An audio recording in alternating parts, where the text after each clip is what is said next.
So this dimensional analysis then allows us to change this $12 to how many quarters. So in the second step, how do we get that dollar to cancel? Put it on the bottom, because for every dollar, how many quarters are there? Okay?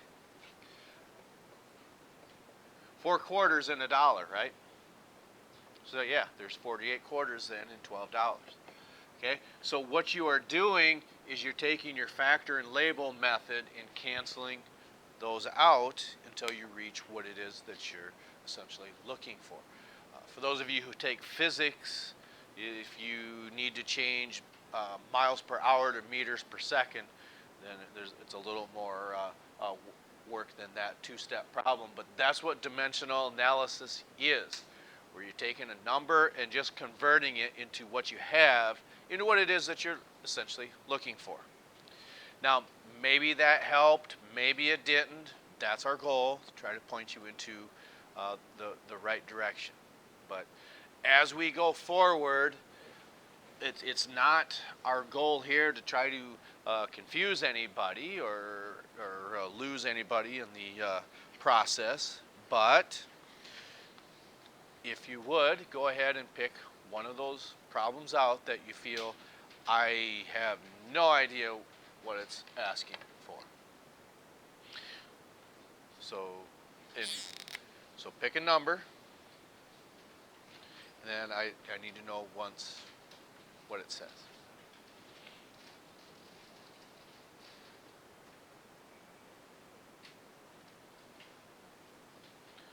Number 8.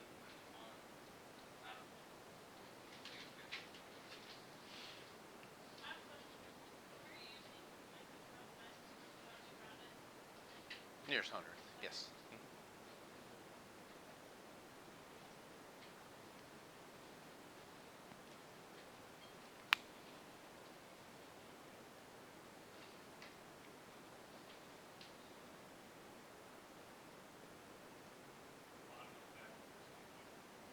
Okay, so what does that one say?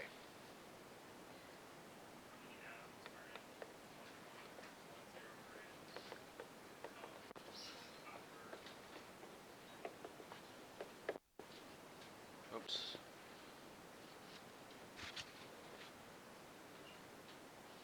So how many atoms, was it 1.1? Okay. Does it say copper chlorine or copper chloride? Oh, okay.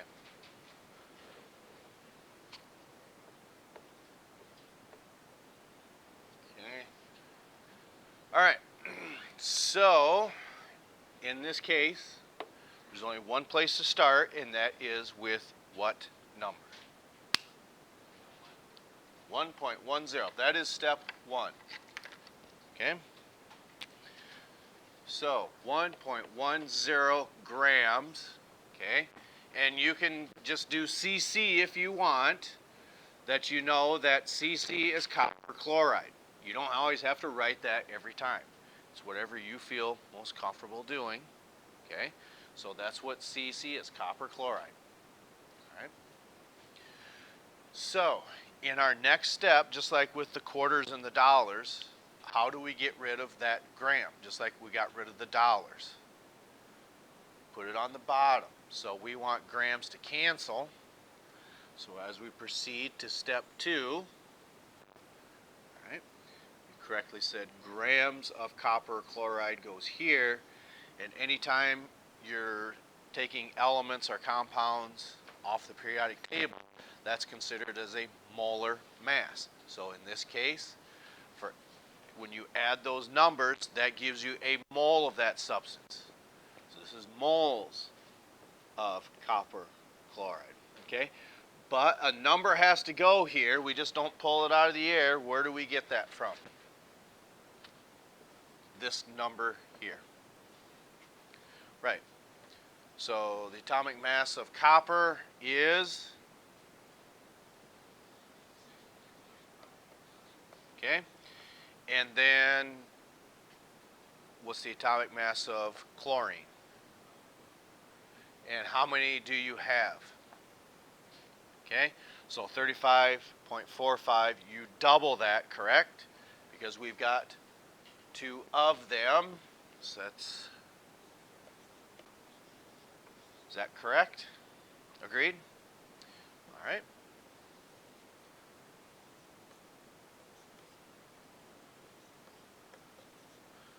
Agreed? Okay, so that Gesundheit, that number goes here, 134.45.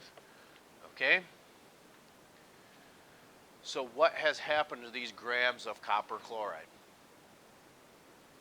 They've canceled each other out. So, in our next step, who's confused what our next step would be? Remember, what do we want to do with that mole of copper chloride? We want to change it to atoms, but in order to get rid of that, how do we get rid of moles of copper chloride? Put it on the bottom, okay? So for every mole of copper chloride, what will go on top? Avogadro's number.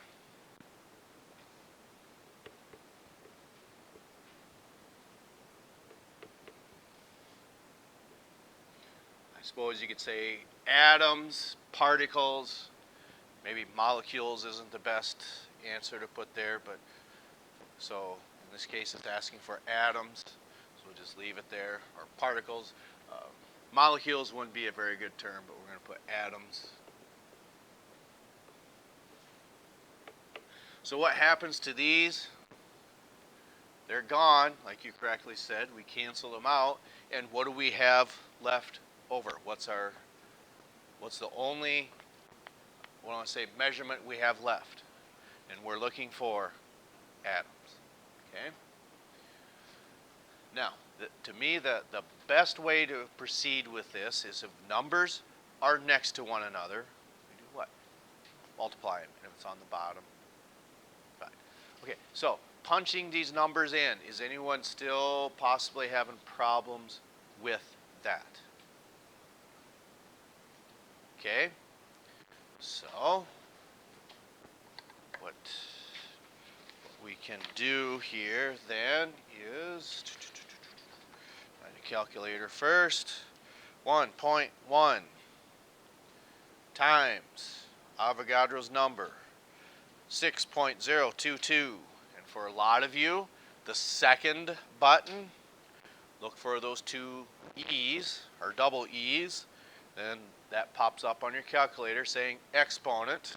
Okay, so to the 23rd, go ahead and hit enter.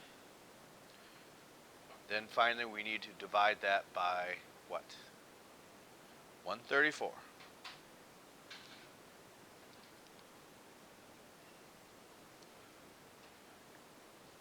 4.93 times 10 to the 21st. We agree? Okay. Okay. 4.93 times 10 to the 21st. So, in your estimation, this is new information. So, anytime you see something for the first time, it may be a little difficult. Did we maybe not spend enough time on this? Would more examples have helped? More examples would have helped. Okay. Okay. Okay. Now, I think that there's a few on here that are just 2-step problems. Okay.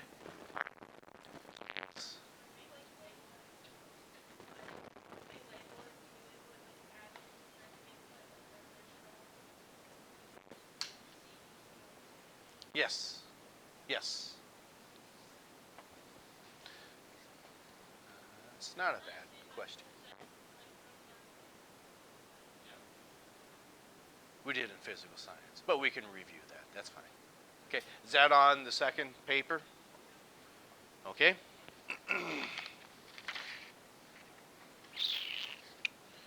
Okay. Is that on the back where it has calcium phosphate on the front? Ca3PO4 parenthesis 2. Okay.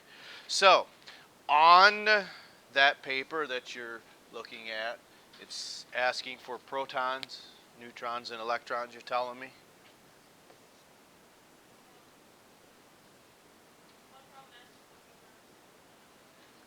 Okay. Well, how about we just we'll go ahead and pick any element.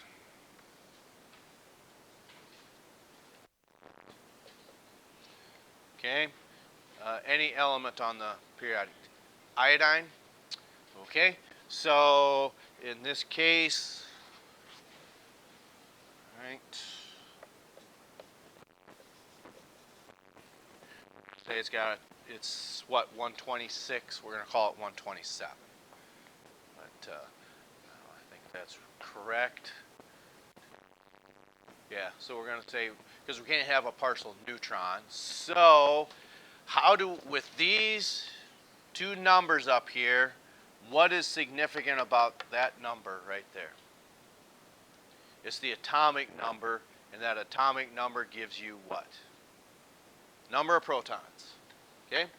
So that is 53. Okay? This has no charge, because what charge do protons have? Positive or negative? Positive charge. Okay? So who's the negatively charged particle? Electrons. So if this is a neutral element, we've got 53 positive charges. How many negative charges would we need to add up to 0? 53. All right. And then any element's atomic mass means you're taking the number of protons plus the number of neutrons equals the atomic mass. Well, we've got 53. This is the atomic mass of 127. How would you get N all by itself? Subtract the 2. So you're taking 53 from 127, and that gives you the number of neutrons.